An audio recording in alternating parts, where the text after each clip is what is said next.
বাইরে কালবৈশাখী ঝড় হওয়ার কারণে ঘরের ভেতরে চলমান ভালোবাসার ঝড়ের আওয়াজ কেউ শুনতে পায়নি। এই তো কিছুক্ষণ আগে ক্লান্তির একটা শ্বাস শেষ করেই দুটি প্রাণী পাখি এখন নিজেদের ক্লান্তি নির্মূলের জন্য বিছানায় শায়িত। বেডসাইডের একপাশে পড়ে থাকা কাপড়গুলোর দিকে তাকিয়েই নীরবেই চোখের জল ফেলে যাচ্ছে তাই। তবে তার চোখের জলগুলো চাঙ্কুক দেখতে পাচ্ছে না, টেরও পায়নি অবশ্য, কেননা চাঙ্কুক তো তার মোবাইল ফোনে ব্যস্ত। চাঙ্কুক পেশায় একজন ডক্টর হওয়ার কারণে ছুটির সময় সে নিজের বউকে ঠিকঠাকভাবে সময় দিতে পারে না। রাত বিরাতেও অনেক ধরনের এমার্জেন্সি কল আসে পেশেন্টদের। একটি নিষ্পাপ প্রাণকে বাঁচাতে বরাবরই সর্বোচ্চ দিয়ে চেষ্টা করে চাঙ্কুক। তবে তার এই চেষ্টার কারণগুলো তার বউ তো আর বুঝতে পারছে না। কম বয়সে বিয়ে হয়েছে তার, তারই মাঝে আবার অ্যারেঞ্জ ম্যারেজ। অনেকটা সময় লাগছে চাঙ্কুকের সাথে তার ফ্রি হতে। সমস্যাটা একটা জায়গায় নয়, আরেকটা সমস্যা হচ্ছে তারা দুজনে ইন্ট্রোভার্ট প্রকৃতির। যদিও তে শুনেছে চাঙ্কুক নাকি অনেক রাগী, তবে একবারের জন্য বিয়ের পরও চাঙ্কুকের রাগ সে দেখতে পায়নি। বরঞ্চ বরাবরই চাঙ্কুকের শান্ত স্বভাবে অভ্যস্ত তে। একজন ডক্টর ঠিক যেমনটা শান্ত, তার পেশেন্টদের সাথে ঠিক একইভাবে যে তার বউয়ের সাথে একই আচরণ করবে তার ধারণা ছিল না। এটাই তার ভয়ের একমাত্র কারণ। খাটের একপাশে শুয়ে শুয়ে নীরবে এসব ভেবে চোখের জল ফেলতে ফেলতেই বারবার তার চোখের সামনে চাঙ্কুকের কলিগ সানার কথাগুলো কানে ভেসে উঠছে। তুই জানো, বিবাহিত জীবনের সবচেয়ে ভয়ঙ্কর অধ্যায় হচ্ছে নিজের স্বামীকে সবকিছু দিয়ে দেওয়ার পরও তার ভালোবাসাটা না পাওয়া। জানো, তোমার স্বামীর মতো আমার স্বামীও প্রতি রাতে আমাকে সময় দেয়, তবে সেটা ভালোবাসা না, সেটা তাদের চাহিদা। কিন্তু আপু এমনটা কেন মনে হলো? না মানে চাঙ্কুকের সাথে তো আমার অ্যারেঞ্জ ম্যারেজ, তবে উনি আমাকে ভালোবাসে। আসলে তোমার বয়স কম তো, তাই তুমি বুঝতে পারো না। এগুলো পুরুষ মানুষের ভালোবাসা না, এগুলো ওনাদের চাহিদা। চাহিদা বলে যখন কাজ শেষ হয়ে যায় মোবাইলে ব্যস্ত হয়ে পড়ে, নিজের বউকে সময় দেয় না। সানার এই কথাটা মনে করতেই তার বুকের বাঁ পাশে কেমন যেন এক ব্যথা অনুভব হচ্ছে। আসলে তো তার স্বামী নিজের প্রয়োজনে তার কাছে আসে, একটা বারের জন্য তো তার সাথে একটু ফ্রি টাইম স্পেন্ড করে না। তাই কি পছন্দ না পছন্দ সেসব নিয়েও বেশিক্ষণ কথা বলে না, একটু মন খুলে আড্ডা করে না, সবসময় মোবাইল নিয়ে ব্যস্ত থাকে এবং রাত হলে তার সাথে নিজের চাহিদা পূরণে কাজগুলো সম্পন্ন করে। এগুলো ভাবতে ভাবতেই তে অনেকদিন ধরে ডিপ্রেশনে আছে। তবে সেই নিজের মনে কথাগুলো চাঙ্কুকের সাথে কোনোভাবে শেয়ার করতে পারছে না।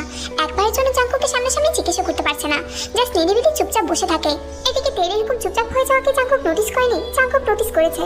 তবে চাঙ্কুকের ধারণা একটা মেয়ে যখন সংসারের প্রথম পা দেয় তখন তাকে মেন্টালি প্রিপারেশনের জন্য কিছুটা সময় দেওয়া প্রয়োজন। তাই তো চাঙ্কুক তার বউকে কোনো কিছুর জন্য কোনো কিছুতে ফোর্স করে না। রাত 2টা 40 দিকে প্রায় আধা ঘন্টা একটা পেশেন্টের সাথে অনেকখানি কথা বলার পর জাঙ্কুক ফোনটা কাট করে তাকালো তার সুন্দর বউটার দিকে। তার নাক টকাটা লাল হয়ে আছে, কান্না করেছে তা বুঝতে চাঙ্কুকের আর বাকি রয় না। চাঙ্কুকের ধারণা একটু আগে ঘটে যাওয়া ভালোবাসার বৈশাখ ঝড়ের হাওয়াটা তেজ সহ্য করতে না পেরে হয়তো বা চোখে জল ফেলছে।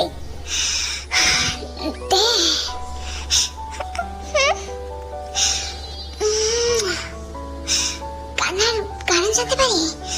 আজকে কি কষ্টটা একটু বেশি দিয়ে ফেলেছি তোমায়? আপনাকে কিভাবে বলি, আপনি কাছে আসলে আমার কষ্ট হয় না জাঙ্কুক। কষ্টটা তো তখন লাগে যখন মনে হয় এই কাছে আসার কারণটা আসলে ভালোবাসা না, চাহিদা। কিছু বোঝো না মানে আজকে একটু বেশি বেয়াদবি করে ফেলছি, তাই না? আই এম সরি জান, এরপর থেকে এতটা অভদ্র হবো না, আই প্রমিস। না মানে আসলে বাস আজকের জন্য মাফ করে দাও বউ। এরপর থেকে একদম বেয়াদবি করবো না, এখন একটু শান্তিতে ঘুমোতে দাও। এমনি অনেক টায়ার্ড আমি, ক্লান্ত তো আমিও জাঙ্কুক, তবে শারীরিক ভাবে না, মানসিক ভাবে।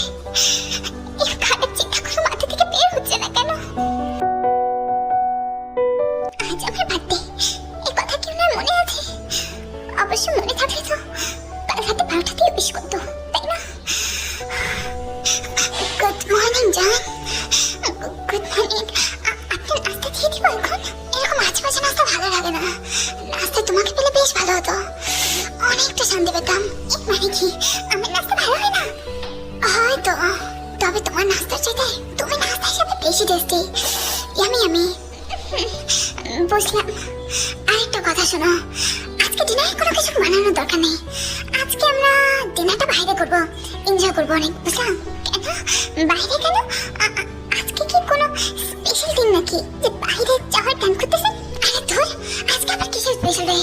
আজকে বুঝছো ওয়েদারটা ফাটাফাটি, তাই তোমাকে নিয়ে একটা লং ড্রাইভ দেবো আর বাইরে ক্যান্ডেল লাইট ডিনার করবো। হ্যাঁ বুঝতে পারছি, বুঝতে পারছি। একেবারে সুন্দর হয়ে রেডি হয়ে থাকবো, ঠিক আছে? দেখলে যেন আমার খিদা লেগে যায়। Bye bye baby.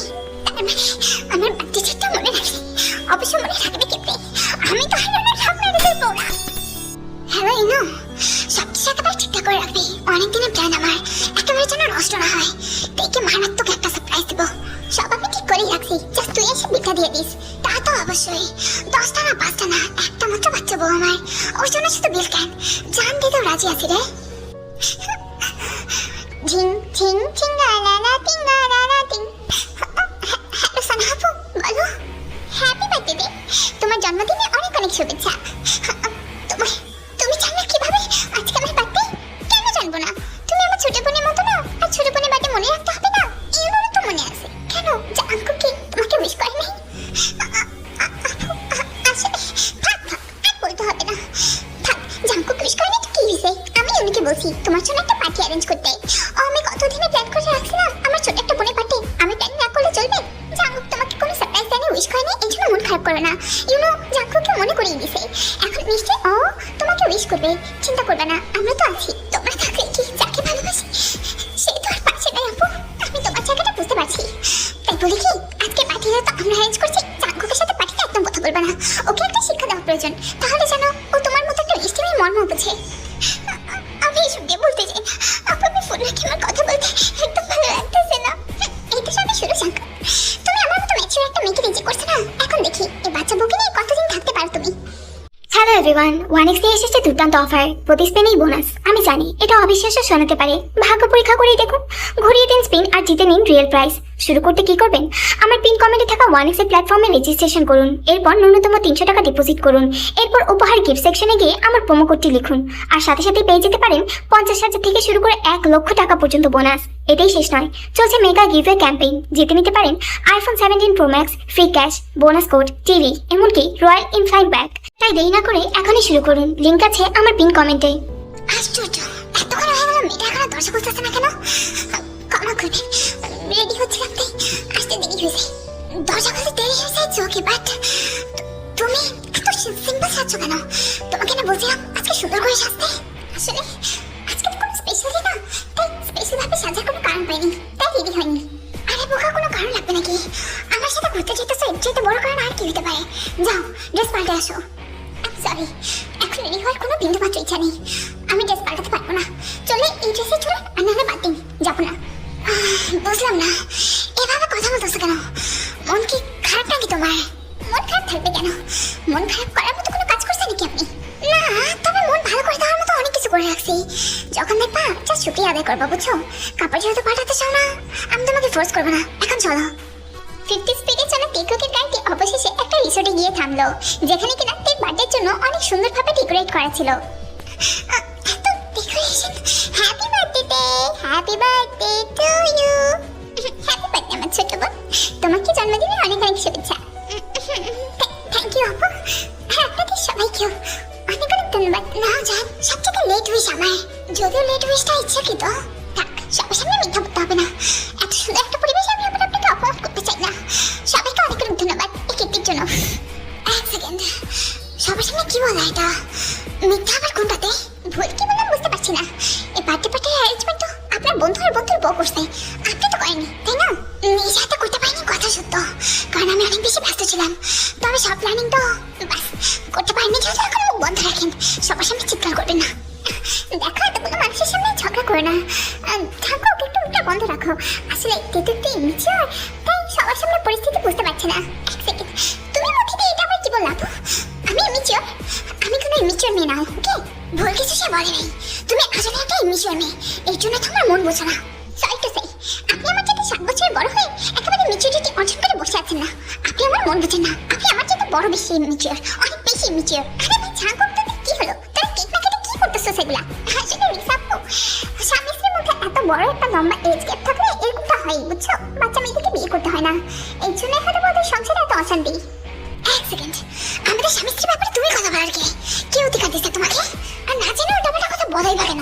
বারে না জানি কি বললাম, তে আমাকে যা বলছে আমি তাই বলতেছি। তুমি তো ওকে ভালোবাসো না, শুধু ওকে ভোগ করো, এই কথাও নিজে আমাকে বলছে। আমি বলছি শুধু কি তাই নাকি? আরো কত কিছু বলছো নিজের হাজবেন্ডের ব্যাপারে। জাঙ্কুক তোমাকে সময় দেয় না, এই দেয় না, সেই দেয় না। এই চলো জাঙ্কুক, দেখো একটা কথাও কিন্তু আমি বানিয়ে বলিনি, তুমি চাইলে থেকে জিজ্ঞেস করো। আমি চাই না সবার সামনে তোমরা অপমানিত হও, তবে এখন যেহেতু আমার উপর অপবাদ আসছে, তা আমি তো নিজেকে ডিফেন্ড করবো, তাই না? আপু তুমি এসব কি কথা বলতেছো?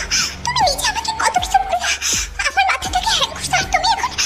সরি এভরিওয়ান, আপনাদের সবাইকে এই পার্টিতে সময় দিতে পারলাম না। কোথায় যেতে এখন কোনো প্রশ্ন করো না, তাই? আসলে রাগের বসে ফুল স্পিডে গাড়ি চালাচ্ছে জাঙ্কুক। পাশেতেই বসে আছে। জাঙ্কুকের এত রুড ড্রাইভিং দেখে তার আত্মা পুরো কেঁপে যাচ্ছে। তবে ভয়ে একটা কথা পর্যন্ত বলতে পারছে না জাঙ্কুককে। স্পিডটা একটু কমা না, অ্যাক্সিডেন্ট করে ফেলবে তো। তাতে কি, যে বইয়ের কাছ থেকে ভোগ করা ওয়াটার ট্যাপ নেওয়ার চাইতে তো মৃত্যু বলানো ভালো, তাই না? কথাটা ওই ইন্টেনশনে বলিনি, যে ইন্টেনশনে বলে না কেন বলছো তো আমাকেই। গাড়ি জঙ্গলে পার্ক করলেন কেন? ভোগ করা কাকে বলে, কত প্রকারের কি কি তা তোমাকে টের পাওয়াতে বেবি। ভদ্র বাচ্চাদের মতো ব্যাকসিট আসবা নাকি প্যান্টের বেল্ট তোমার হাতে বেঁধে জোর করে নিয়ে যাবো? কোনটা? এই নীরব রাস্তায় কি করবেন আপনি? সার্জারি করবো তোমার। তোমার মাথার ভেতরে ভোগ করা শব্দের যে পকেট আছে ওটাকে বের করবো। বাসায় গিয়েও করতে পারতাম, বাট এত ধৈর্য কুড়াইতেছে না। তাই গাড়িতে বাসে চলে নাকি? This is not fair. তুমি তো দেখি দুষ্টু একটা বাচ্চা, কথা শোনো না। চিন্তা নেই, আজকে এমন থেরাপি দিব না, উঠবোস করে কথা শুনবা। সুঠাম দেহের অধিকারী জাঙ্কুকের বেশি সময় লাগলো না দেখে এক হাতে করে তাকে ব্যাক সিটে নিয়ে যেতে। থেরাপি দেওয়ার জন্য পেশেন্টকে আগে শান্ত করাটা প্রয়োজন, তাই তো দেখে শান্ত করতে জাঙ্কুকের নিজের বেলটাকে ইউজ করতে হলো। শক্তভাবে হাত পেতে দিতে তাদের, যেন তে কোনোভাবেই প্যানিক না করতে পারে। আমার কষ্ট হবে, বউ অপরাধ করে মাঝে মধ্যে কষ্ট দিতে হয়, এটাকে তোমার বার্থডে গিফট হিসেবে নাও। জাঙ্কুক বার্থডে গিফট হিসেবে সবার আগে তার ঘাড়ের মধ্যে ট্যাটু করতে শুরু করে, যে ট্যাটুগুলো অনেক বেশি গভীর ছিল। কষ্ট হচ্ছে? এইটুকু দায়িত্ব পালন দেখে কষ্ট পেলে চলে না যান। কথাটা বলা মাত্রই জাঙ্কুক নিজের ফেভারিট দায়িত্ব পালন, যা কিনা বেবিদের কান্না বন্ধ করার দায়িত্ব, সেই দায়িত্ব পালনে নেমে পড়ে। বেবিদের কান্নায় যখন একাকার অবস্থা, তখনই জাঙ্কুক সেখান থেকে উঠে গিয়ে তার সামনে গিয়ে দাঁড়ায়। ভালোবাসা যন্ত্রণা দেখতে, এবং ভালোবাসতে গেলে যন্ত্রণা না দিয়ে থাকা যায় না।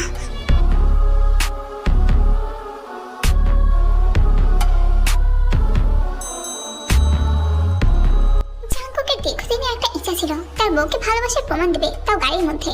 এই রাগ অভিমানের মাঝখানে তার ইচ্ছাটা পূরণ হয়ে গেল। সকালে তিনি বেশ বেলা করে ঘুম ভাঙে। ঘুম ভাঙতে নিজের হাতের মধ্যে কাল গত রাতে বেল্টের দাগগুলো স্পষ্ট দৃশ্যমান এখনো আছে। সেই শক্ত করে বাঁধা বাঁধনগুলো থেকে বেশ কষ্ট দিয়েছে। ঘুম ভাঙতে সবার আগে চোখ গেল তুলোর বালিশগুলোর দিকে, যেখানে কিনা জাঙ্কুকের দেওয়া ট্যাটুগুলো এখনো দৃশ্যমান। খুব সুন্দর এবং গভীরভাবে আকাশে ট্যাটুগুলো। জিনিসটা দেখে মাথাটা আবার ঝিমঝিম করে উঠলো। হাত পা পিঠ মাজা ব্যথার পাশাপাশি মাথাটাও ঝিমঝিম করছে অনেকটা। কাল রাতের কথা যতটুকু মনে আছে, এক পর্যায়ে সেন্সেস হয়ে গিয়েছিল। অতপর জাঙ্কুকি তাকে আবার নিয়ে এসেছে বাড়িতে। নিচের দিকে একবার চোখ ঘোরাতেই একটু বুঝতে পারলো শাওয়ার এখনো নেওয়া হয়নি, তবে শাওয়ার নিতে তো উঠতে হবে, সেইটুকু শক্তি পর্যন্ত তের মধ্যে অবশিষ্ট নেই।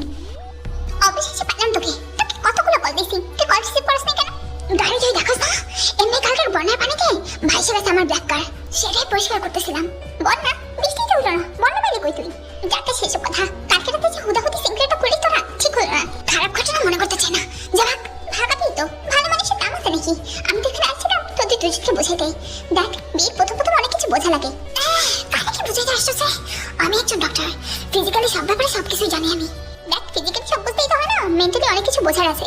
কাজ শেষে তুই মোবাইল নিয়ে ব্যস্ত হয়ে পড়লে মেয়েটা তোকে নিয়ে ভুল ধারণা করবেই, তাকে একটু সময় দিস, বুঝলি? তাছাড়া তোর বয়সটাও কম, এই বয়সে যত প্রকার কুমন্ত্রণা আছে সব শোনার সম্ভাবনা বেশি, যদি না পার্টনার পাশে থাকে। তুই যদি ওকে মেন্টালি সাপোর্ট করিস তাহলে কোনোদিনও ভুল পথে যাবে না। হয়েছে তোর জ্ঞান দেওয়া? না, বকবক শেষ হয়নি, আরো আছে, তবে সেটা তোকে না, দেখে দেবো। ও কোথায়? আপু তুমি? হ্যাঁ আমি। ও মাই গড, লাভলি ট্যাটুস। জামাইয়ের কাছ থেকে এরকম ট্যাটু পেতে ভাগ্য লাগে, ভাগ্য। এমন ভাগ্য দিয়ে করবো কি যেটা আমাকে কষ্ট দেবে? কষ্ট না দিয়ে এটাকে অভিমান হিসেবে নাও। জাঙ্কুকে আমি অনেক বছর ধরে চিনি, বুঝলাম? ওর অভিমান ভয়ঙ্কর। এত কাকে টের পাইছি, আমার সাথে কত রাগ দেখাইছে যে আমি সেন্সলেসই হয়ে গেছিলাম। এখনো কিছু মনে পড়তেছে না, জাস্ট ব্যথা করতেছে। থাক থাক, বাদ দাও, স্বামীর মধ্যে এরকমটা চলে। তুমি যা করছো তাতে জাঙ্কুকে রাগ দেখানোটা কি স্বাভাবিক না? দেখো, একটা কথা ভালোভাবে শোনো, কখনোই কারোর সামনে নিজের হাজবেন্ডের তুলনা করবে না, কারোর সামনেই না। বিশ্বাস করো আপু, আমি তুলনা করি নাই। ওই সানা আমাকে বিভ্রান্ত করছে। করবে তো, ওই ফালতু মেয়েটা তো জাঙ্কুকে পছন্দ করতো, জাঙ্কুকে রিজেক্ট করে তোমাকে বিয়ে করছে। এই জন্যই ওর তলে তলে কত কিছু জ্বলে। এর জন্যই বলি, কেউ উস্কালেও কথা বলবে না। কোনো সমস্যা যদি হাজবেন্ডের সাথে থাকে তাহলে ওর সাথে শেয়ার করবা। অনেক ধরনের প্রবলেমই তো থাকতে পারে, মিসআন্ডারস্ট্যান্ডিং হতেই পারে, তবে সেটা ক্লিয়ার করবা, তাহলেই দেখবা সম্পর্ক সুন্দর থাকবে। আমি আমার ভুলটা বুঝতে পেরেছি এবং এর জন্য আমি আন্তরিকভাবে দুঃখিত। আমি আসলে অনেক বেশি দুঃখিত। ডোন্ট ইউ থিঙ্ক দ্যাট সরিটা আমার বান্ধবীকে না দিয়ে আমাকে দেওয়া উচিত? কারণ সবকিছু হয়েছে তো আমার সাথে, তাই না? ডোন্ট ইউ থিঙ্ক আপনার আমাকে সরি বলা উচিত? কি অবস্থা করছেন আপনি আমার? শাওয়ার নেওয়ার জন্য ওয়াশরুমে পর্যন্ত যেতে পারতেছি বলে না, এমনি I hate my mind. By the way, তোমার কষ্ট হলে আমি আছি না, চলো আমি তোমাকে হেল্প করি। আমাকে মরে গেছে নাকি বউ আমার? কোনো কিছুতে হেল্প লাগলেও আমি করবো, কষ্ট দিলেও আমি দেবো। তো এরপরে আর কি ওয়াশরুমে চললো স্বামী স্ত্রীর সমাজ সেবা। আজকে জাঙ্কুক তে ভর্তা মেকিং করবে বুঝছো। ওই মেকিং প্রসেসিং আমি আর বলতে চাই না, আসলে বলতে চাইলে উপায় নেই, কারণ ইউটিউব কেমন।